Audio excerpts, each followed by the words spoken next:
working as assistant professor in Smriti College of Pharmaceutical Education, Indore. This is the pharmaceutical jurisprudence class. The topic which is going on from the last two videos are the Schedule M.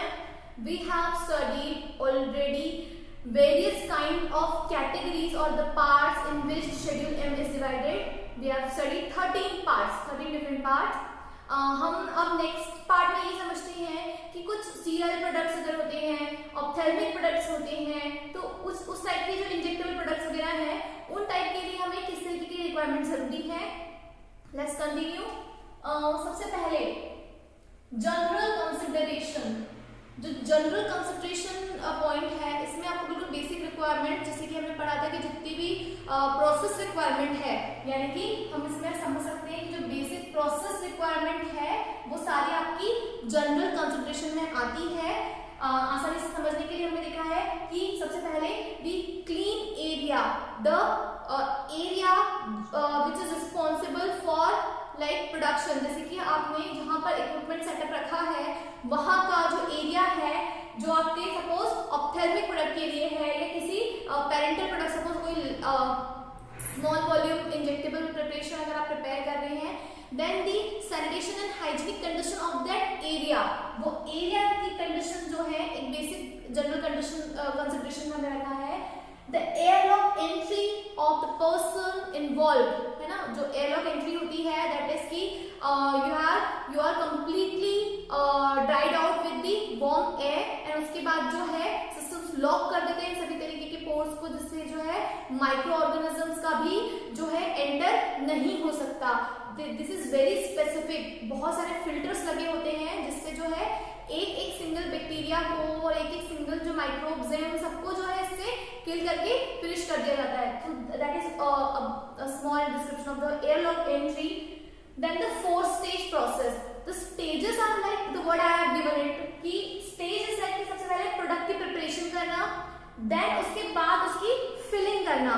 Filling के बाद जो भी उसमें touch लगा हुआ है, जो भी तरीके की अगर कंटामिनेशन हुई हो in a very minute amount, so sterilize करना, sterilize to kill the micro organism, and then final is the packaging part. So ये जो स्मॉल 4-स्टेज प्रोसेस है, इससे आपको थोड़ा सा क्लियर हो जाता है कि जो इंजेक्टेबल्स या ऑप्थेल्मिक हम प्रिपरेशन की बात कर रहे हैं तो वो कैसे होगी. तो हमने देखा कि सबसे पहले होगा प्रिपरेशन ऑफ प्रोडक्ट, यानी पहले जो है जो लिक्विड है, जो लिक्विड फॉर्मुलेशन है उसकी प्रिपरेशन होगी, देन उसकी फिलिंग होगी. Filling by the blow technology, जो मैं भी आपको बताऊंगी आगे, उसके साथ इसकी फिलिंग होगी. उसके बाद sterilisation. I have told you that's already very specific things, but microbes अगर आ जाते हैं then you have to sterilise. You have to take no chance. आपको पता है कि चीजें हाइजीनिक है, इवन दो ये स्टेप आप बिल्कुल मिस नहीं कर सकते, बिकॉज पेरेंटल प्रोडक्ट्स की बात है जो कि बहुत ऑप्टिमाइज और सेंसिटिव है, हम उस केस में बिल्कुल रिस्क नहीं लेते. तो sterilisation and then last is the packing, the like last big packaging, जिसमें हम कंटेनर को थोड़ा सा सुटेबल कर देते हैं कि वो पोजीशन थोड़ा फिक्स हो जाए, so that fixation of that particular thing is here packaging. ये थोड़ा सा like not exactly in the process but a part of it. तो ये जो है हमने फर्स्ट पॉइंट देखा कि प्रोडक्ट प्रिपेयर हुआ, फिलिंग हुई उसकी, स्टरलाइजेशन देखा, and then finally the packaging. तो ये 4 पार्ट में जो है प्रोडक्ट को हमने बनते हुए समझा. फिर उसके बाद ये जनरल कंसिडरेशन की जनरल चीजें होती है. उसके बाद अब हम देखते हैं कि सेकंड पॉइंट है quality control. Quality control is evaluation, to evaluate that the product is safer enough और नॉट. सेफ्टी कंसिडरेशन जो है सारी आपकी क्वालिटी चेक या फिर क्वालिटी कंट्रोल में आती है. So this is like the safety evaluation. Okay, तो samples are taken from the various batches divided. उसमें से आप लीजिए, उसकी सबसे इंपॉर्टेंट स्टर्डिटी चेक कीजिए, एंड देन उसके फर्दर जो रिलेटेड फॉर्मुलेशन रिलेटेड पैरामीटर्स है वो इवैल्यूएट कीजिए. तो ये सारी evaluation will give you the quality check. means the assurance of 100% quality maintained by the process. Okay. The third thing, sanitation. Very important thing is maintaining of the hygiene. इसीलिए बार बार ये word आपको repeatedly सुनाई आ रहा होगा कि sanitation, hygiene और ये जो हमने स्टरलाइजेशन करा. सो ये सब चीजें आप समझिए कि हम जो डिसइंफेक्टेंट प्रोडक्ट की बात कर रहे हैं उसमें बहुत इंपॉर्टेंट है कि हम स्टरलाइजेशन का काफी ध्यान रखें. सो सबसे पहले क्लीनिंग, यानी कि सपोज कोई इक्विपमेंट, कोई भी ऐसी चीज जिसको आप यूज करके प्रोडक्ट क्रिएट कर रहे हैं, जैसे अगर वो ब्लो फिल्म से टेक्नोलॉजी की बात कर रहे हैं, तो the machine itself, the equipment itself जो है क्लीन है या नहीं, सराउंडिंग क्लीन है या नहीं, पर्सनल जो इन्वॉल्व है वहां पर सबसे पहले रेशियो जो रहता है बहुत बहुत कम रहता है. There are personnel which are involve are in just numbers of the finger tips. इतने कम लोग इन्वॉल्व होते हैं और उन लोगों की और प्रीमाइसेस की, इक्विपमेंट की, सभी तरीके की cleaning and cleaning validation. Cleaning validation क्या चीज है? सपोज क्लीनिंग करने के लिए डिसइंफेक्टेंट का यूज हुआ. डिसइंफेक्टेंट सभी तरीके की टाइप के माइक्रो ऑर्गेनिज्म शायद किल ना कर सके, तो क्लीनिंग वैलिडेशन से हम ये पता लगा सकते हैं कि जब बार बार हम cleaning, validate means what, I have already told you कि वैलिडेट करके मेथड को हमेशा रीचेक किया जाता है, कंफर्म हो जाता है कि जो चीज हम कर रहे हैं वो अभी भी सही है या नहीं, चाहे वो एसओपी में पहले से ही दी हुई हो. वैलिडेट करने से हम हर बार आई हुई गलती को सुधार कर उससे कुछ और बेहतर कर सकते हैं. सो क्लीनिंग वैलिडेशन में अगर हम देखते हैं कि suppose the first word is I agree. Process validation, कि आपने पहले प्रोसेस को वैलिडेट कर दिया कि हम किस तरीके से क्लीनिंग करेंगे, किस तरीके की जो है हाइजीन हमने मेंटेन कर ली once in a once turn. Then in the second turn आपको देखना है कि डिसइंफेक्टेंट जिसको यूज करके हमने क्लीनिंग की है, क्या वो सभी तरीके के माइक्रोब्स को किल कर पा रहा है. अगर नहीं, देन फिर हमें वहां पर जो है हीट से क्लीनिंग करनी पड़ती है, अब स्पेशली उस मशीन के आसपास, क्योंकि अगर वहां पर थोड़े से इज लाइक नो जरा सा भी 0.1% का भी कंटैमिनेशन का चांस हुआ, देन फिर आपका जो प्रोडक्ट है वो किसी यूज का नहीं है, क्योंकि वो जो है आपकी क्वालिटी चेक में फेल हो जाएगा. और हम एक बड़े से कंसाइनमेंट की बात कर रहे हैं, एक मैन्युफैक्चरिंग प्लांट की, तो हमें हर तरीके के स्टेप पे ध्यान रखना है कि क्लीनिंग भी हो एंड क्लीनिंग वैलिडेशन भी हो, क्लीनिंग प्रोसेस वैलिडेशन भी हो. इन सभी चीजों की मदद से हमें जो है एक ओवरऑल जस्टिफिकेशन मिल जाएगा क्वालिटी चेक के टाइम कि the process is optimised and validated and अब इसमें कोई भी गलती होने के चांसेस नहीं है. तो हमें पता है कि क्वालिटी चेक जो है वो इजीली उस बैरियर में नहीं, उसको मतलब बैरियर नहीं बनेगा तो क्रॉस कर लेगा. Okay. Manufacture of sterile preparation and aseptic preparation.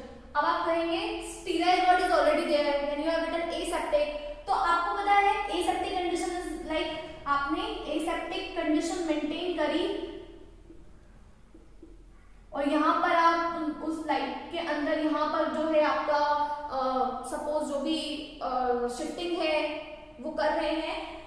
These are going very specific just to ensure the chances that कोई भी इसमें ऐसा ना रहे कि आपको बाद में इतने बड़े कंसाइनमेंट को जो है एज अ लाइक डिक्लाइन करना पड़े.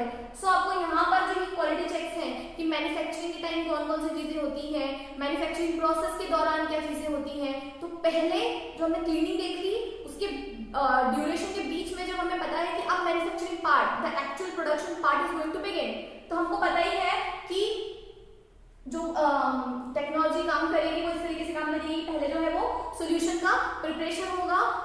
एक ही टेक्नोलॉजी की बात की जा रही है, मैं आपको बताती हूँ, that is blow field seal technology.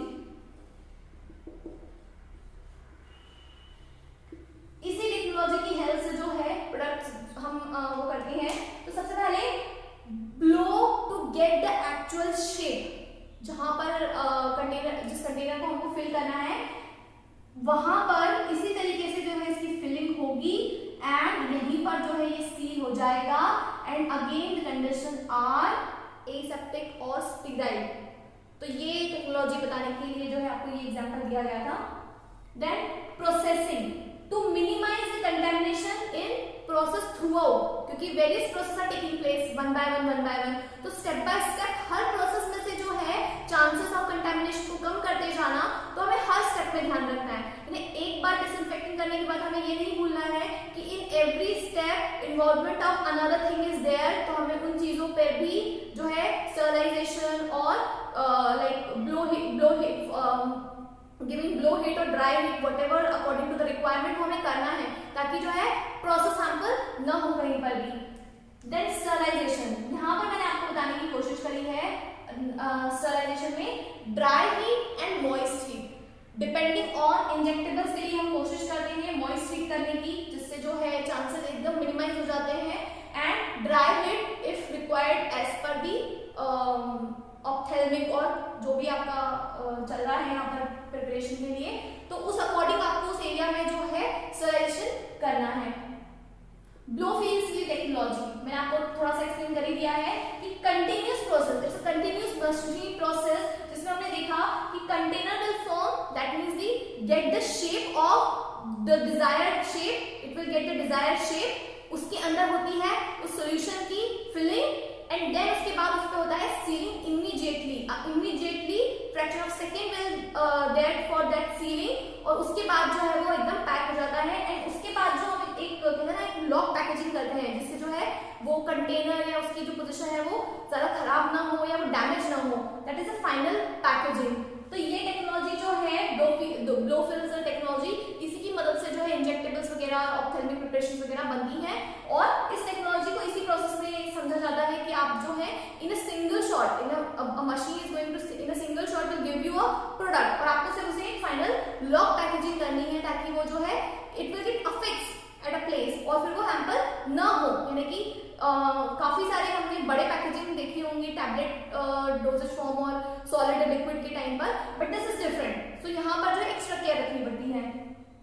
Then the personnel and the premises, we have already know about the personnel, so will switch to premises now, कि यहाँ पर प्रीमाइसेस में हमने देखा है कि यहाँ पर अलग अलग एयरलॉक सिस्टम्स होना जरूरी है। बाकी सारी कंडीशंस तो ठीक ही है, उसके वो तो हमने इतने सारे शेड्यूल्स में पढ़ ही चुके हैं, बट जो इम्पोर्टेंट है इसमें वो ये है कि यहाँ पर एयरलॉक सिस्टम्स होने चाहिए, जिसकी मदद से क्या होगा, एयर एंटर नहीं करेगी, यानी कि कंटेमिनेटेड एयर एंटर नहीं करेगी। और उसके बाद भी हमें एक चीज ध्यान रखनी, that is the HEPA filters will reduce the chances of contamination, और जो पर्सनल की एंट्री एग्जिट वगैरह होती है, और जो हमने यहाँ देखा कि मॉइस्ट हीट और स्टरलाइजेशन वगैरह है इक्विपमेंट के साथ और पर्सनल इन्वॉल्व, वो सारी चीजें अलग अलग टाइप की, देखो floor cleaning, the premises cleaning, the setup cleaning is about disinfectant, then different kind of cleaning and sterilisation is there. तो अलग अलग लाइक इक्विपमेंट की क्लीनिंग है तो हमने स्टरलाइजेशन वर्ड देख लिया, रिक्वायरमेंट देख ली, ड्राई हीट है या मॉइस्ट हीट की है, तो इन सब की तरह इन सब का यूज करके हमने क्या करा, हमने अल्टीमेटली जो है सैनिटाइज्ड एरिया या सैनिटेशन को मेंटेन कर लिया। उसके बाद हमने स्टरलाइज करके जो है प्रॉपर हाइजीनिक रिक्वायरमेंट जो थी, जो कंडीशन जरूरी थी, वो मेंटेन कर ली, एंड हमने जो है प्रोडक्ट को successfully with all the following all the rules हमने जो है उसको प्रिपेयर करके दे दिया।